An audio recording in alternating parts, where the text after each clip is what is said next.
안녕하세요. 인생에 둘도 없는 귀인을 만나 행복을 되찾은 40대 남자입니다. 제 삶은 태어나서부터 불행의 연속이었습니다. 잠시나마 행복을 느꼈던 순간은 그렇게 오래가지 않았고 어른이 되어서도 불행이라는 늪에 빠져 한참을 허덕였죠. 그렇게 한없이 어둠에 빠져 있을 무렵 너무나도 소중한 귀인을 만나 저의 인생은 역대급 반전이 펼쳐지게 됐습니다. 제게 행복이라는 이름을 알려준 소중한 그분과 저의 이야기 지금부터 시작해 볼게요. 제가 3살이 되던 해 아버진 불의의 교통사고로 세상을 떠나셨고 그때부터 어머니 혼자 어린 저를 키우셨습니다. 시장 한복판에서 작은 국수 가게를 운영하고 계셨던 어머니는 어린 저를 등에 업고 진땀을 흘리면서 매일같이 국수를 삶고 손님들을 받으며 일을 하셨어요. 동이 틀 무렵쯤 가게 문을 여는 어머니를 따라 나서고 어둠이 짙게 깔린 무렵쯤 가게 문을 닫고서 어머니의 손을 잡고 집으로 향하고 가끔 지나가다 만두나 순대를 파는 트럭이 보이면 포장해서 어머니와 둘이서 같이 먹기도 하고 맛있는 것이 있을 때면 항상 제 입에 먼저 넣어주셨고 추운 날에 손을 호호 불고 있으면 두 손으로 손을 꼭 잡아 얼어붙은 손을 녹여주시기도 하고 어머니는 하나밖에 없는 아들인 절 정말 끔찍이도 아껴주셨고 사랑해주셨답니다. 30대 젊은 나이에 과부가 되어버린 어머니에겐 항상 추파를 던지는 손님들이 끊이질 않았습니다. 배가 불룩하게 나오고 턱살이 축 늘어진 늙은 아저씨들이 어떻게든 어머니를 꼬여보려고 온갖 수를 다 쓰곤 했었죠. 어이, 김씨, 젊은 나이에 그것도 남자애 혼자 키우기 힘들지 않어? 머리 커질수록 지 엄마 이겨먹으려고 들 텐데 아들은 옆에 아빠가 있어야 돼. 그래야 안 기어오르지. 김씨, 그래서 말인데 난 어때? 나 정도면 제법 괜찮지 않어? 김씨만 괜찮다면 난 당장이라도 우리 마누라랑 이혼하고 김씨랑 살림 차릴 수 있어. 나 정도면 능력도 괜찮고 어디 가서 뭐 빠지는 인물도 아니고 말이야. 어때? 떡 줄 사람은 생각도 안 하는데 혼자 아주 북치고 장구치고 난리가 났네 아주. 미안한데 당신 같은 인간 10트럭 아니 100트럭을 갖다 줘도 안 만나. 애 딸린 과부 꼬실 시간에 당신 옆에 있는 마누라한테나 잘해. 지금 당신 몰골을 보니 옆에 있는 마누라도 얼마 안 있어서 도망가겠구만. 아휴, 재수가 없을래니까 아침부터 계산 다 했으면 쓸데없는 소리 짓거리지 말고 빨리 내 가게에서 나가. 어머니는 추파를 던지는 손님들이 보일 때마다 그 사람들을 향해 큰 소리로 욕을 내뱉으며 물을 뿌리거나 소금을 뿌리곤 했습니다. 어머니는 절대 제 앞에서 기죽은 모습, 약한 모습을 보이지 않고 다른 남자분도 만나지 않은 채 홀로절 열심히 키우셨어요. 넉넉한 환경은 아니었어도 어머니께선 제게 해줄 수 있는 건 모두 해주려고 노력하셨죠.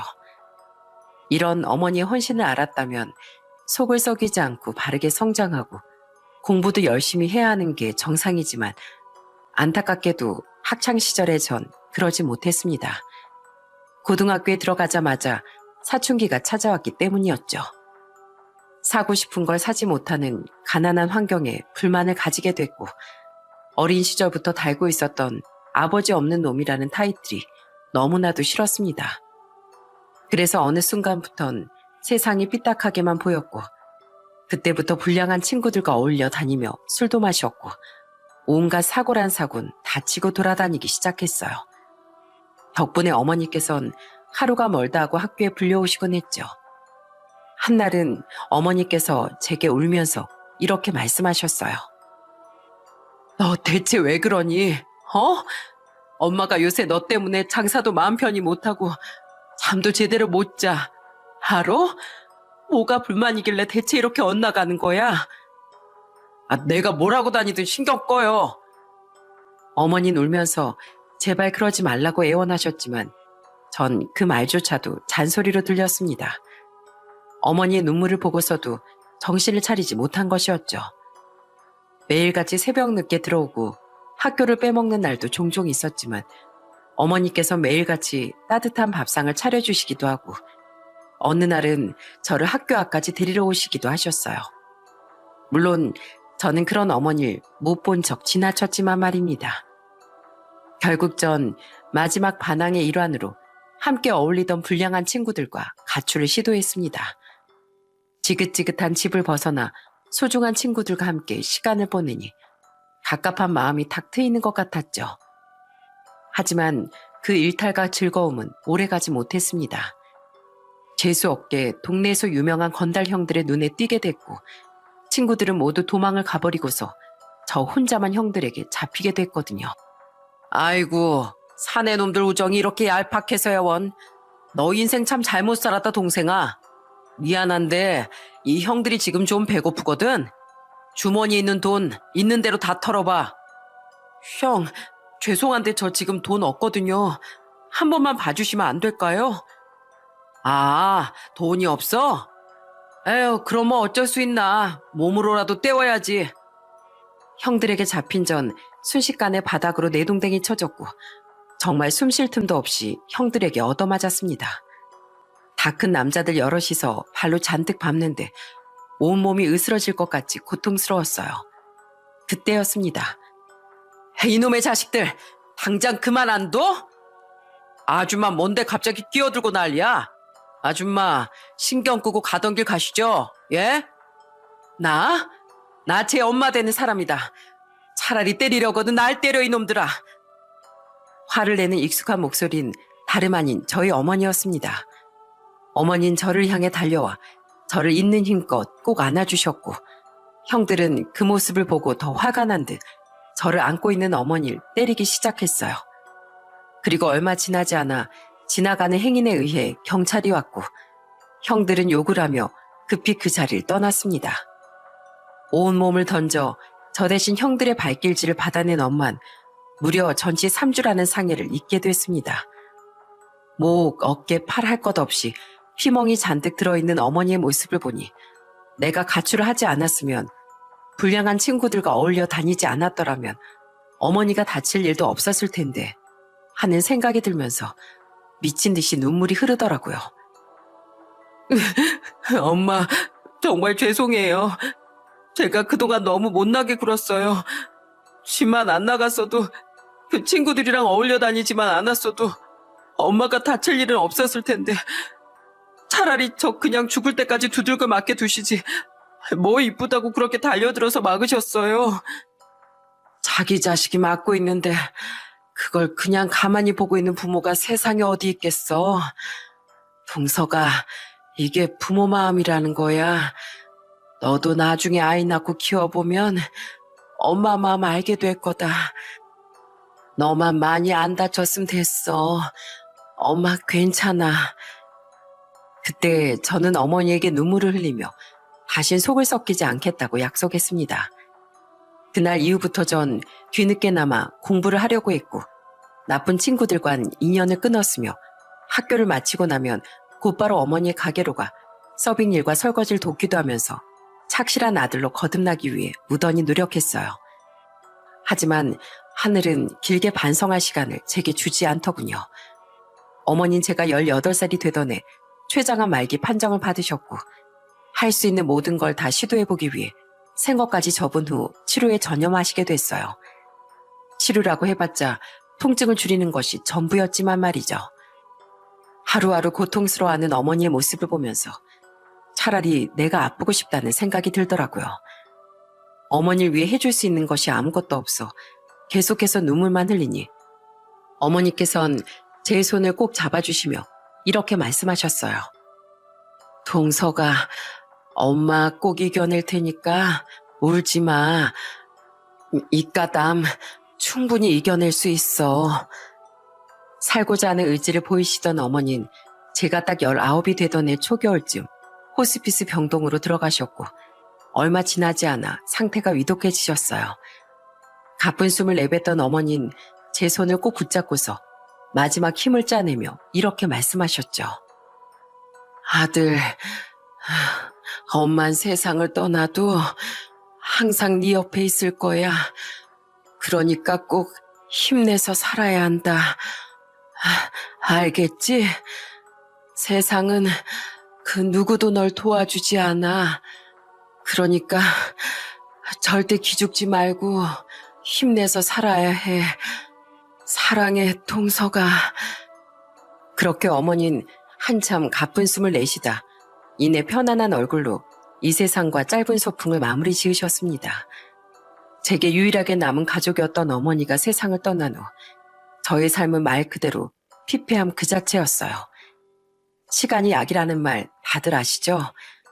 어머니의 부재는 평생도록 고통을 안겨줄 것 같았는데 그래도 세월이 지나니 아주 조금씩은 무뎌지더라고요. 그렇게 한동안 정신을 못 차리고 살던 전 작은 공장에 취업해서 일을 하기도 하고 또 주말엔 건설 현장에서 일용직으로 일하며 열심히 살아갔습니다. 하늘에 계신 어머니께서 지켜보고 계실 거라는 생각으로 말이죠. 그리고 20대 후반부터 화물차 기사 일을 하기 시작했습니다. 전국 방방곡곡에 화물차를 끌고 다니며 일에 대한 자부심도 느끼고 누군가가 나를 기다리고 있다는 생각에 뿌듯함이 들기도 했어요. 그러던 어느 날 같은 화물차 일을 하면서 친해진 형님이 제게 갑자기 여자친구가 있냐며 물어보시더라고요. 여자친구요? 형님, 여잔 저한테 사칩니다. 그럴 시간에 돈 벌어야죠. 야, 죽을 때 돈 싸가지고 갈 거냐? 젊은 놈이 돈하긴. 자고로 남자한 가정을 꾸려야 돈을 더 많이 벌 수 있는 거야. 그러지 말고 나 아는 여동생이 있거든. 나이도 너랑 비슷하고 엄청 착해. 너랑 아주 잘 어울릴 것 같은데 어때? 한번 만나볼래? 처음엔 형님의 소개팅 제안을 거절했습니다. 여자에 크게 관심이 없기도 했고 결혼을 하지 않고 살아도 괜찮겠다는 생각을 했죠. 하지만 형님은 저의 거절에도 굴하지 않고 계속해서 소개팅을 제안했고 딱 3번째 제안이 들어오던 날 결국 한번 만나보겠다고 말했어요. 이렇게까지 적극적으로 소개시켜 주려고 하면서 저의 행복을 진심으로 바라는데 계속해서 거절하는 건 예의가 아닌 것 같다 싶었거든요. 그렇게 저는 30대 초반에 아내를 처음 만났습니다. 처음 만나는 날 아내를 보고 첫눈에 반한다는 것이 이런 거구나 라는 감정을 느꼈어요. 하얀 남방에 청바지를 입은 아내는 참 선한 인상을 가지고 있었고 은연중에 툭툭 튀어나오는 사투리가 참 매력적인 사람이었죠. 그리고 대화를 나누는데 생각보다 서로 맞는 부분들이 정말 많더라고요. 동석 씨는 평소에 어떤 노래 좋아하세요? 아, 저는 신승훈 노래 즐겨 듣습니다. 헐, 저도 신승훈 노래 맨날 듣는데 혹시 어떤 곡 제일 좋아하세요? 그 후로 오랫동안이란 노래 아세요? 아, 요즘 제가 맨날 듣는 노랜데. 어머, 웬일이야. 저도 그 노래 제일 좋아해요. 저 혹시 그러면 짜장면 좋아하세요? 짬뽕 좋아하세요? 아, 고르자면 짜장면을 더 좋아하긴 해요. 서경 씨는 어떤 걸 더 좋아하세요? 대박. 저도 짜장면 좋아하거든요. 저 지금 닭살 돋은 거 보여요? 우리 진짜 운명인가 보다. 좋아하는 음식 취향과 노래 취향까지 똑 들어맞았던 저흰 첫 만남을 가진 날부터 연애를 시작했습니다. 워낙에 잘 맞았기에 별 트러블 없이 1년을 잘 만났고 연인이 아닌 부부로서의 이름으로 평생 함께하자는 아내의 고백에 저희는 결혼을 하게 됐어요. 결혼하자마자 저희에겐 소중한 생명이 찾아왔습니다. 아내가 초음파 사진을 보여주는데 괜히 마음이 이상해지더라고요. 저는 아내의 손을 꼭 잡고서 이렇게 다짐했습니다. 난 죽을 때까지 당신이랑 우리 애기 지키면서 살 거야. 내가 듬직한 가장이 될게. 앞으로 좋은 것만 보고 들으면서 우리 행복하게 살자. 그렇게 저는 태교를 위해 클래식을 들려주기도 하고 동화책을 읽어주기도 하고 아내가 먹고 싶다는 음식은 새벽에라도 뛰쳐나가서 사주는 등 좋은 남편이 되기 위해 정말 최선을 다했습니다. 덕분에 아들은 뱃속에서 건강하게 무럭무럭 자라 10달을 다 채우고 세상에 우렁찬 울음소리를 내며 건강하게 태어났어요. 그리고 아내가 몸조리를 다 마치고 조리원을 나오는 날 저희 가족은 집으로 가기 전 어머니의 산소로 찾아가 인사를 드렸습니다. 어머니, 철없던 제가 이렇게 세월이 흘러서 한 집안의 가장이 됐어요. 어머니 말씀대로 힘내서 살다 보니까 여기까지 왔네요. 저 어머니가 옆에서 계속 지켜보고 계신다는 마음으로 지금보다 더 열심히 살게요. 그러니까 계속 지켜봐 주세요. 어머님, 며느리 왔어요. 이 사람 정말 듬직한 사람이에요. 저한테 정말 잘해주는 사람이라 애기한테도 잘할 거예요. 그러니까 걱정하지 마시고 꼭 지켜봐 주세요. 저희 가족에겐 앞으로 행복한 날들만 계속될 거라 생각했습니다. 어떤 고난과 역경이 와도 가족만 있으면 다 이겨낼 수 있을 것 같았죠. 하지만 이런 제 생각을 비웃기라도 하듯 불행은 꽤 빠른 시간 안에 저희 가족을 집어삼키고 말았습니다. 작은 중소기업에 다니고 있었던 아내는 아이를 낳고 나서부터 일을 하지 않고 가정주부로서 육아를 하는 데만 집중했습니다. 처음엔 시장에서 장을 볼 때 500원짜리 하나도 아끼려고 했던 아내는 결혼한 지 5년이 되던 시점부터 완전히 다른 사람이 되기 시작했어요. 카드를 물쓰듯 펑펑 쓰기 시작했고 아이를 위한 용품들도 무조건 메이커가 붙은 것들로만 구매했습니다. 아내의 소비가 가면 갈수록 과해지자 이건 좀 아니다 싶었죠. 당신 요새 뭐라고 다니길래 이번 달 카드값이 400만 원이나 나와. 집에 도착한 애기 용품들은 또 뭐고. 저기 문 앞에 쌓여있는 것들 다 집에 있는 거 아니야? 저렴한 것들도 많잖아. 내가 뭐 술 마시고 노는데 돈 쓰는 것도 아니잖아. 이번에 내 동생 결혼했잖아. 누나로서 냉장고 한 대 좀 사줬다 왜? 처남한테 돈 쓴 건데 그것도 아까워? 그리고 당신이 뭘 몰라서 그러는데 싼 맛에 저렴한 것들 사면 오래 두고 못 써. 싼 게 비지떡이다. 비싼 게 돈값 한다는 말이 괜히 있는 줄 알아? 뭐 잘 알지도 못하면서. 그래, 돈 쓰는 거 뭐라고 안 해.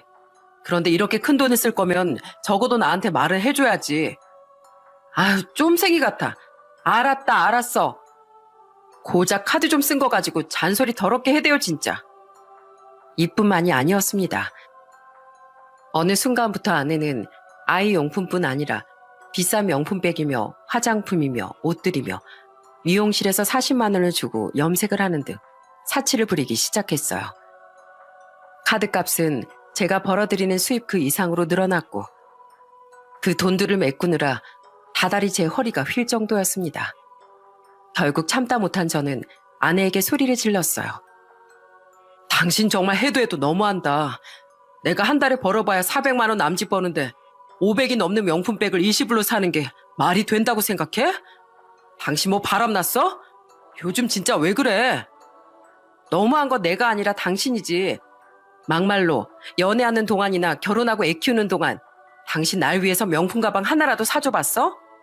다른 집 남편은 애 키운다고 고생한다면서 명품 가방 10개씩 준다더라. 그리고 애기 낳으면 피부에 얼마나 잡티가 많이 올라오는 줄 알아?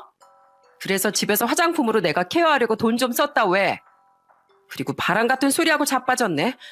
매일같이 애 보느라 바쁜데 바람은 무슨 바람? 나도 제발 그럴 여유나 좀 있으면 좋겠다. 말도 안 될 정도로 사치가 심해지니 저희 부부는 일주일에 거의 5번은 싸울 정도로 부부싸움을 많이 했고 그러다 보니 자연스럽게 집안 분위기도 험악해지게 됐어요. 이전의 따뜻함은 이미 사라진 지 오래였죠. 제게 가장 큰 불행이 찾아온 그날도 어김없이 아침 대바람부터 부부싸움을 한 날이었습니다. 혼란스러운 마음으로 물건을 잔뜩 싣고 창원으로 향하던 길, 머릿속으로 온갖 잡생각을 하며 운전을 하고 있는데 바로 앞 차량의 상태가 영 이상하더라고요. 무슨 커브길을 도는 것 마냥 좌우로 왔다 갔다 거리는 겁니다. 딱 봐도 졸음운전을 하고 있는 것 같았어요. 에이, 고속도로에서 무슨 짓이야 위험하게. 경적을 울리려던 그 순간 앞차는 가드레일을 들이받은 뒤 도로 위에 대굴대굴 뒹굴었고 저 역시도 2차 사고를 피할 수 없었습니다. 그렇게 저는 쾅소리와 함께 의식을 잃었고 눈을 떴을 땐 하얀 천장과 함께 옆에서 안절부절하고 있는 아내가 보였어요. 얼마 정도의 시간이 흘렀는지 감조차 잡히지 않았고 이게 무슨 일인지 파악도 제대로 되지 않더라고요. 제가 앓는 소리를 내니 옆에 있던 아내가 깜짝 놀라며 제게 정신이 좀 드냐고 물어왔습니다. 이제 좀 정신이 들어? 여기 병원이야. 당신 이틀 전에 사고 나서 병원으로 실려왔어. 이틀이나 지났어? 의사 선생님 불러올게. 사고 후 이틀이나 지난 후 정신을 차리게 된 전 담당 의사 선생님으로부터 제 인생이 송두리째 무너져 내릴 정도의 참혹한 이야기를 듣게 됐습니다. 사고 당시에 척추를 심하게 다치셨어요. 수술할 때 최선을 다했지만 결과가 그렇게 좋지 못합니다. 그래서 하반신 마비로 인해 앞으로 평생 휠체어를 타고 다녀야 하실 수도 있어요. 하반신 마비라는 단어를 듣는 순간 심장이 훅 꺼지는 느낌이 들었어요. 머릿속에 아무런 생각도 안 드는데 정말 죽을 것 같더라고요. 그런데 더 놀라웠던 건 그 말을 들은 아내의 반응이었습니다. 의사 선생님, 하반신 마비라뇨? 그럼 앞으로 돈은 누가 벌어요? 저희 집에서 돈 버는 사람 이 사람밖에 없는데요. 보통 이런 말을 들으면 제발 걸을 수 있게 해달라면서 눈물을 흘리지 않나요? 그런데 돈은 누가 벌어오냐니. 그 말을 듣고 저는 어이가 없어서 헛웃음이 나올 지경이었습니다. 그때부터 저의 지옥은 시작됐어요. 화물차 일은 당연히 관둬야 했고 집에서 누워만 있는 생활이 시작됐습니다. 아무리 움직이려고 해도 다리는 저의 의지대로 움직여지지 않았고 아내는 제게 밥 하나 차려주는 것도 몹시 귀찮아했어요. 여보, 나 너무 배고파. 나 밥 좀 차려줄 수 있어? 나 나가야 돼.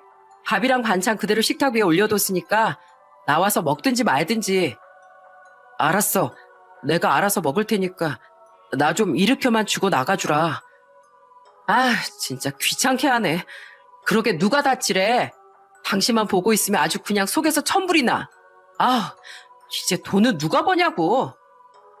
심지어 아내는 저를 화장실에 갈 수 있도록 도와주는 것조차 하고 싶지 않아 했습니다. 내가 이 나이 먹고 남편을 안아서 화장실까지 데려다 줘야 하냐며 허구한 날 화를 냈죠.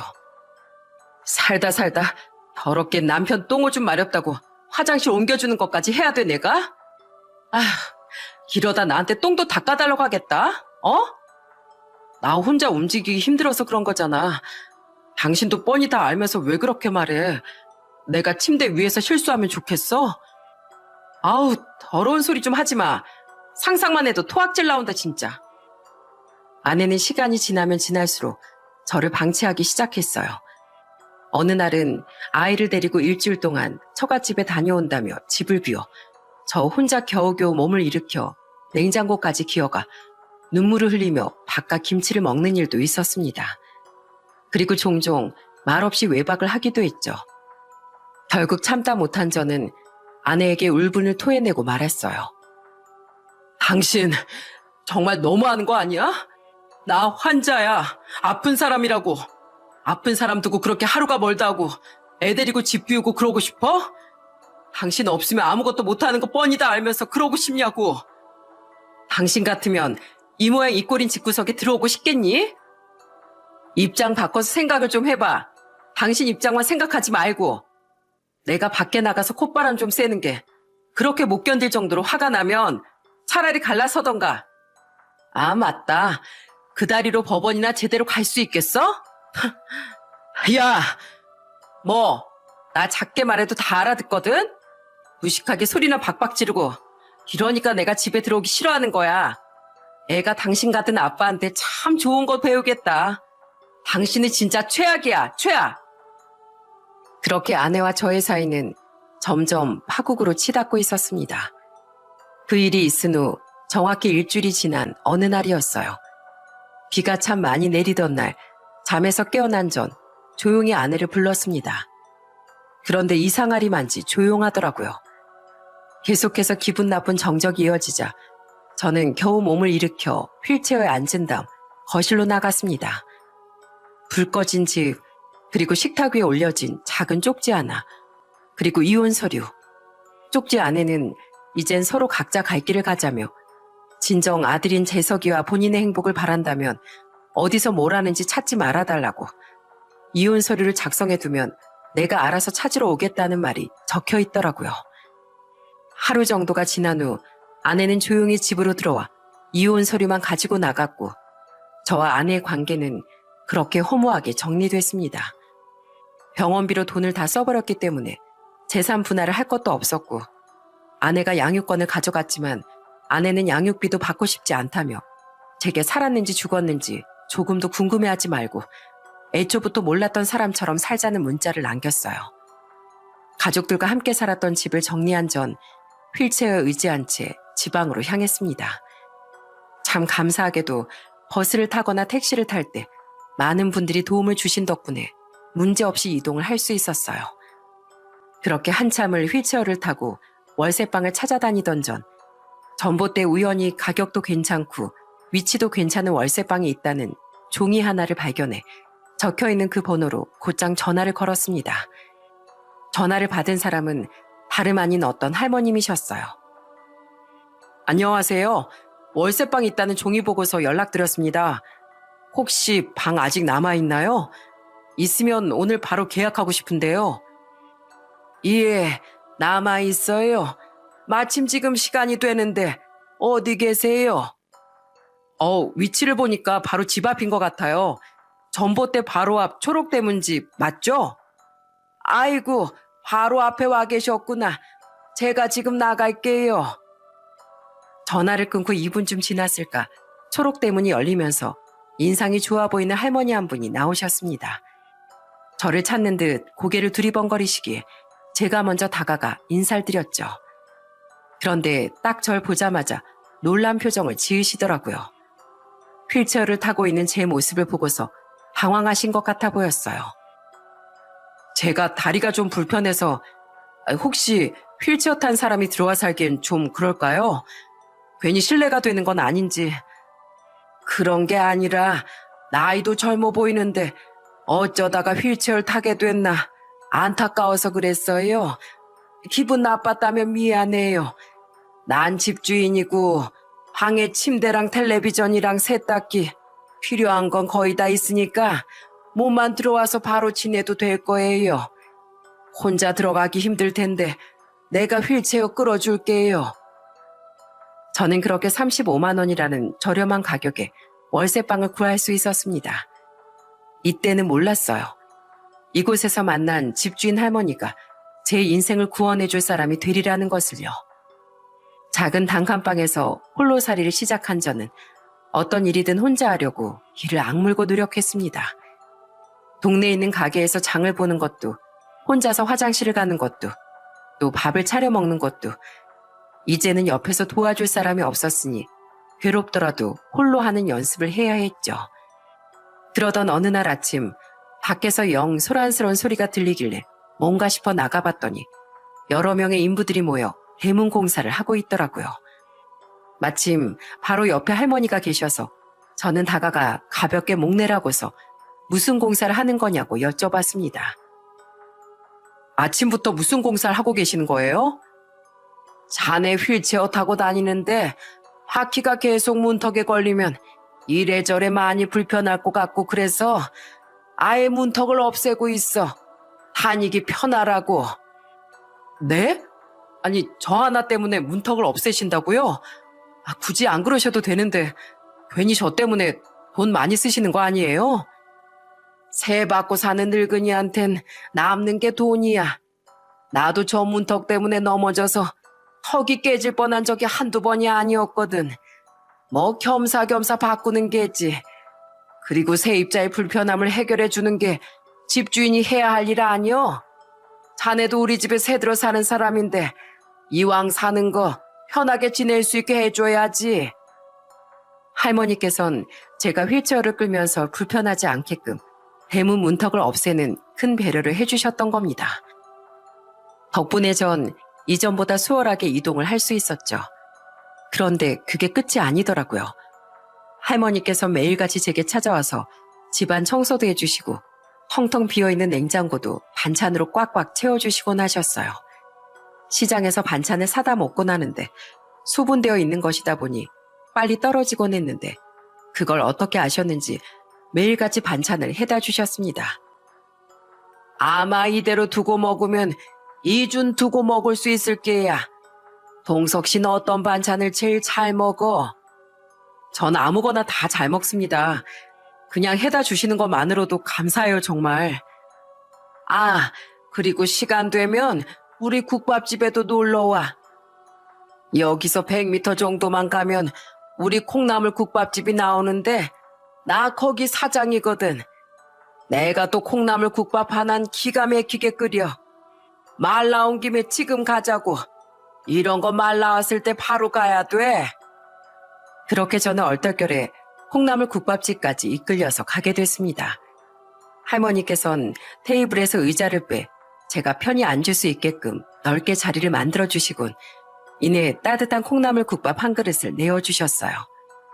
그날 처음으로 맛본 할머니의 콩나물 국밥은 제가 먹었던 그 어떤 음식보다도 맛있고 따뜻했습니다. 기가 막히게 끓인다는 말이 무엇인지 대충은 알 것도 같았죠. 한참 국밥을 다 먹어가고 있을 때쯤 가게 안으로 젊은 손님들 2명이 들어왔습니다. 마침 점심시간이 시작될 무렵이었기에 앉을 자리가 그렇게 많지 않았고 어디를 앉아야 할까 서로 얘기를 나누는 소리가 들리더라고요. 그런데 그중 한 명이 제가 앉은 테이블 쪽을 향해 신경질 가득한 목소리로 소리를 질렀습니다. 사장님, 이렇게 바쁜 시간에 휠체어 타고 있는 저런 사람들 들어와서 자리 차지하고 있으면 다른 사람들은 어떻게 앉아서 밥을 먹어요?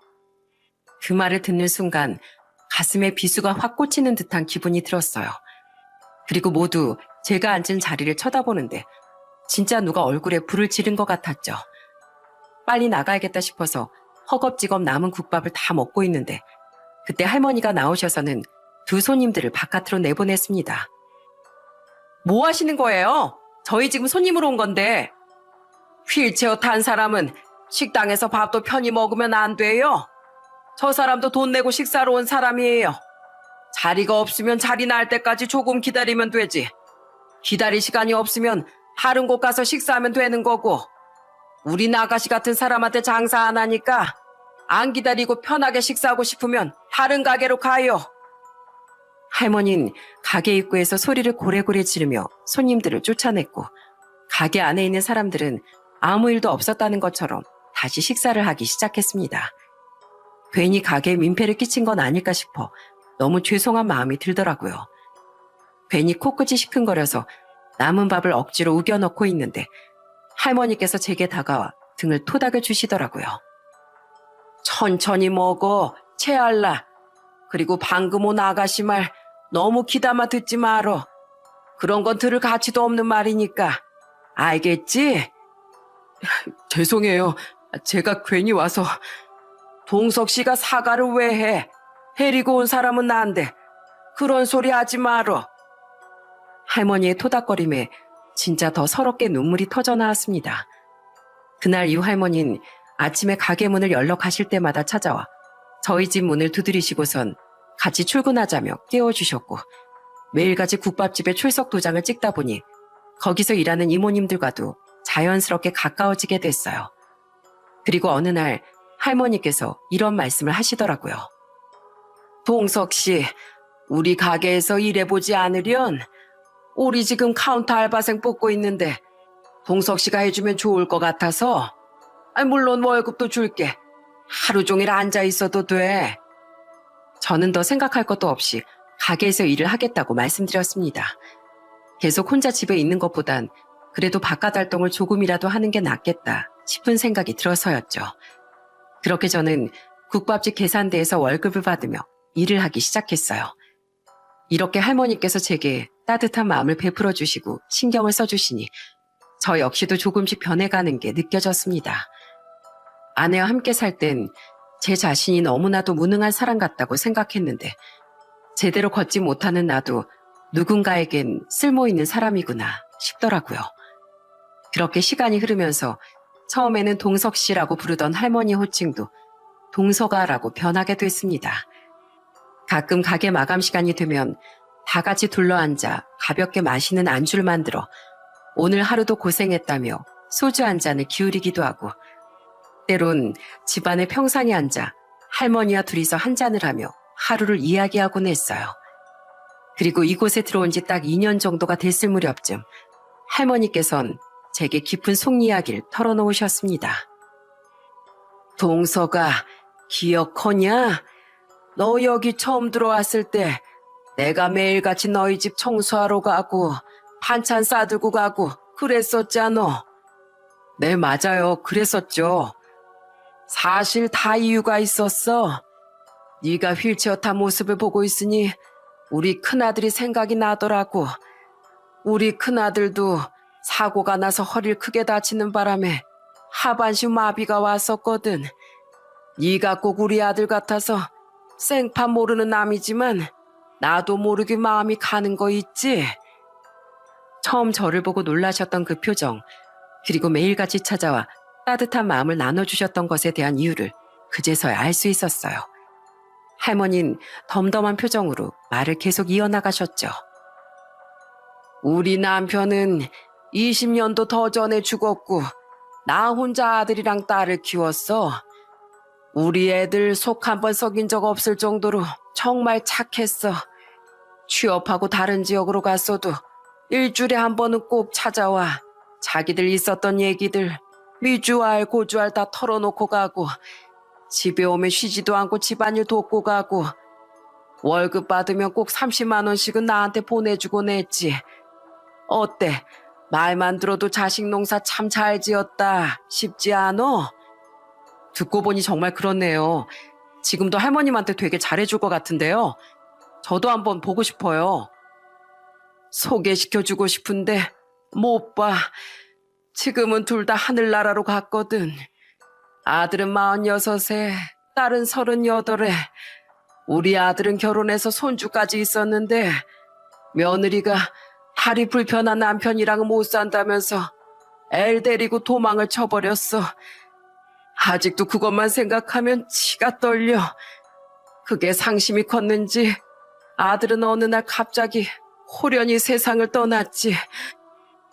경찰한테 그 소식을 들었을 땐 하늘이 무너져 내리는 것 같았어. 못된 놈, 지 엄마가 이렇게 두 눈 뜨고 살아있는데 애미보다 먼저 가는 자식이 어디 있어. 많이 속상하셨겠어요. 그럼 혹시 따님은? 우리 딸은 병으로 세상을 떠났어. 백혈병이었는데 죽기 전까지만 해도 그렇게 고통스러워하던 애가 세상 떠나고 나니 얼굴이 편안해지더라고.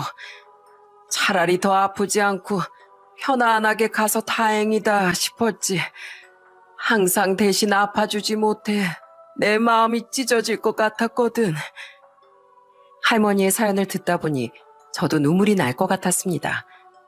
할머니 아들의 이야기는 저와 비슷한 부분이 있었기에 더욱 마음이 아팠죠.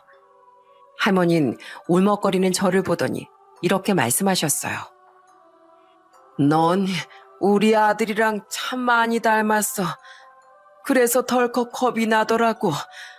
혹시나 너도 우리 아들처럼 잘못된 선택으로 세상을 등지진 않을지, 아무것도 할 수 없다는 무력감에 빠져있진 않을지. 그래서 내 매일같이 너희 집에 찾아가 문을 두드렸던 거고, 너한테 우리 가게에서 일하지 않겠느냐고 물어봤던 거야. 참 노인네가 별 얘기를 다 해. 그지? 아니에요, 할머니. 사실 제 아내도 제가 하반신 마비가 된 이후로 같이 살 수가 없을 것 같다고 아들을 데리고 떠났거든요. 저도 많이 힘들었어요. 그래도 할머니가 이렇게 잘 보살펴 주시고 신경 써주신 덕분에 지금처럼 잘 지낼 수 있는 거예요. 진심으로 감사합니다. 저와 할머니는 서로의 속에 있는 말들을 모두 털어놓은 뒤부터 더욱 가까워지게 됐습니다. 제가 몸살이나 아플 때면 할머니께선 가게를 이모님들에게 잠깐 맡겨놓고 저를 지극정성으로 간호해 주시기도 하고 죽을 팔팔 끓여서 손수 떠먹여 주시기도 하셨어요. 그리고 제가 할머니를 어머니처럼 모시기로 마음을 먹은 건 그로부터 3년이 지난 뒤였어요. 동네 자리를 잡은 지 5년 정도 지났을 때쯤 여느 때와 다름없이 가게에 출근을 하는데 가게가 무척이나 소란스러운 겁니다. 무슨 일인가 싶어서 황급히 가보니 가게 안에선 할머니와 온몸에 그림이 가득한 건달들이 언성을 높이며 싸우고 있더라고요.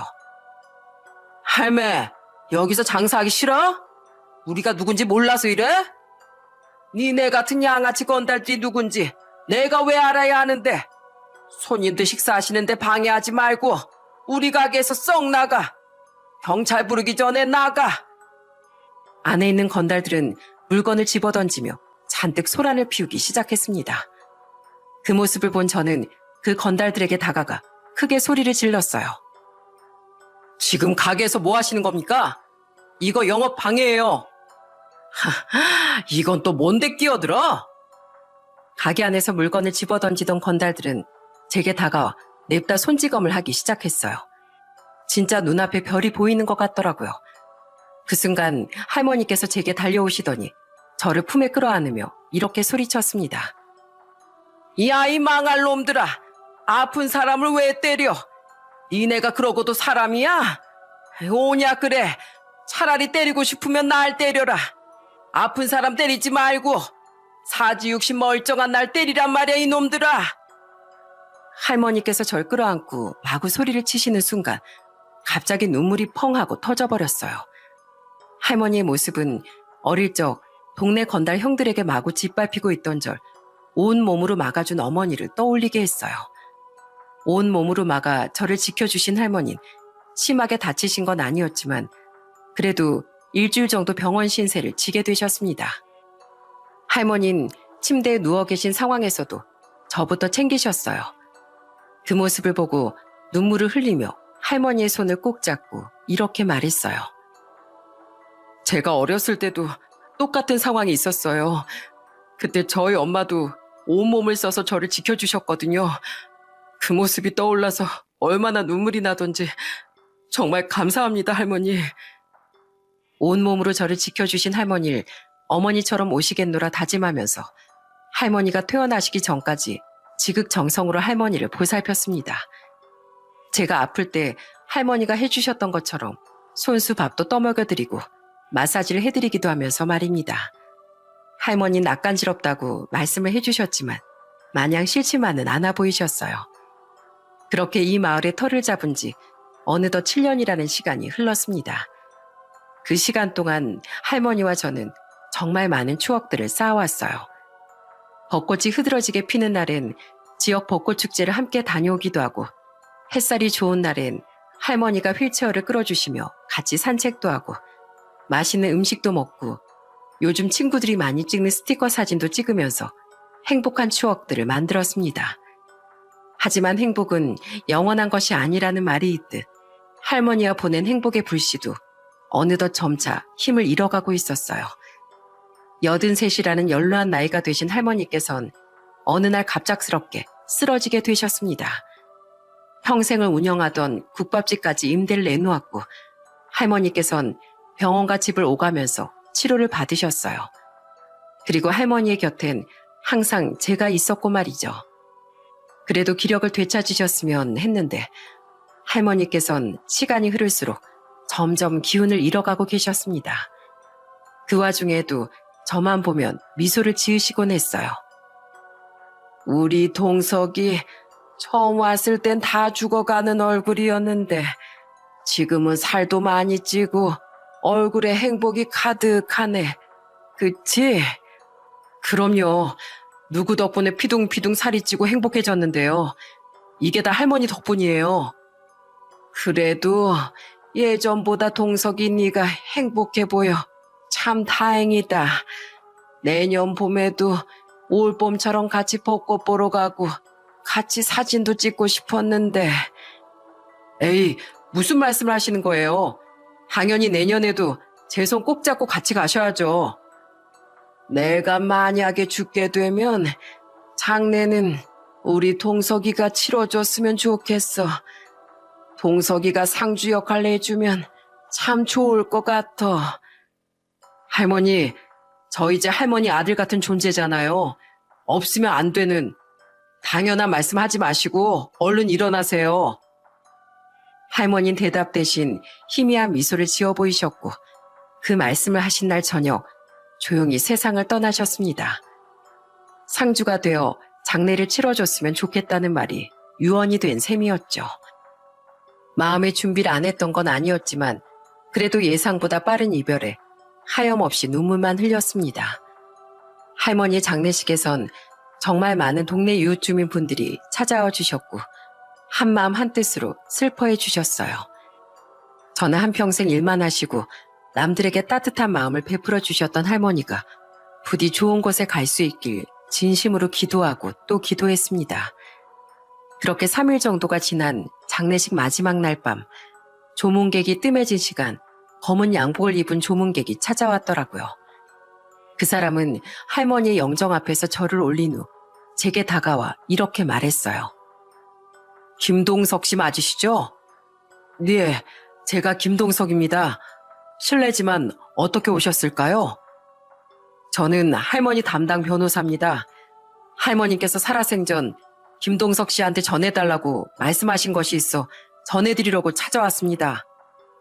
담당 변호사라는 말에 한번 살아생전 제게 전해달라는 것이 있다는 것에 2번 놀란 전 식당으로 가서 변호사님과 대화를 하기 시작했습니다. 할머니께서는 매년 대학교에 후원을 하고 계셨어요. 그때부터 저랑 인연이 있어서 변호사로서 할머니랑 인연을 이어오고 있었습니다. 얼마 전에 할머님께서 절 부르시더니 김동석 씨한테 물려줄 재산이 있다고 법적으로 처리를 좀 해달라고 부탁을 하시더라고요. 할머니가 대학교 아동기관 같은 곳에다 꾸준히 기부를 하고 있다는 사실은 알고 있었습니다. 그런데 저한테 재산을 물려줄 것이 있다는 말에 저는 깜짝 놀라 고개를 갸웃거렸어요. 재산이라뇨? 전 할머니한테 아무것도 들은 게 없는데요. 할머님께서 김동석 씨한테 지금 가지고 계신 건물과 현금 1억 원을 남겨주셨습니다. 그리고 나머지 가지고 있던 재산은 사회에 환원하셨어요. 이미 법적인 절차는 완료된 상태이고요. 그리고 할머니께서 꼭 이 말만큼은 전해달라고 하셨습니다. 이젠 편안하게 월세 걱정 없이 살라고. 물려준 1억은 앞으로 살아가면서 기죽는 일 없이 당당하게 어깨 펴고 살아가라고, 그런 의미로 주는 거라고 꼭 전해달라고 하셨어요. 그 말을 듣는데 미친 듯이 눈물이 흘렀습니다.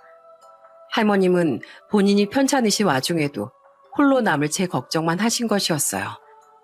끝까지 저만 걱정하신 할머니의 마음을 너무나도 잘 알 것 같아 눈물이 멈추질 않더군요.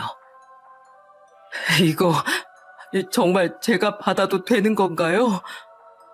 할머니께서 무슨 일이 있어도 꼭 받아달라고 신신당부하셨어요. 할머니께서는 동석 씨 덕분에 외롭지 않을 수 있었다고 하셨습니다. 담당 변호사로서 할머니 여생을 행복하게 만들어주셔서 진심으로 감사드립니다. 변호사님은 제게 인사를 건넨 후 돌아갔고 저는 텅 빈 장례식장에서 할머니의 영정사진 앞에 무릎을 꿇고서 눈물을 흘리며 다짐했습니다. 꼭 지금보다 더 행복해지겠다고, 앞으로 절대 기죽지 않고 살아가겠다고, 나쁜 사람들이 있으면 당당히 맞서 싸우고 주눅드는 일 없이 허리 펴고 당당하게 살아가겠다고 말이죠. 저는 할머니를 떠나보낸 후 할머니가 물려주신 집에서 지내고 있습니다. 할머니께서 계셨던 안방은 손을 대지 않았고 할머니와 찍은 사진들은 태우거나 버리지 않고 소중한 추억으로 보관하고 있어요. 그리고 국밥집이 문을 닫은 지금 저는 장애인을 필요로 하는 기업에서 일을 하며 건강하게 잘 지내고 있답니다. 다리는 조금 불편하지만 사회의 일원이 될 수 있다는 것 하나만으로도 행복감을 느끼고 있어요. 작은 변화가 일어날 때 진정한 삶을 살게 된다는 명언이 있습니다. 할머니를 처음 만났을 땐 알지 못했어요. 이렇게까지 저의 인생이 바뀌게 될 거라는 것을 말이죠. 지금의 저는 과거의 저와 비교했을 때 더할 나위 없이 행복하고 건강한 삶을 살고 있습니다. 이런 삶을 살게 해주신 할머니께 정말 진심으로 감사하고 다음 생에 다시 만나게 된다면 그땐 꼭 가족으로 다시 만나고 싶다는 말을 전하며 사연을 마무리하려고 해요. 제 이야기는 여기까지입니다. 많은 분들이 행복하시길 진심으로 바랍니다.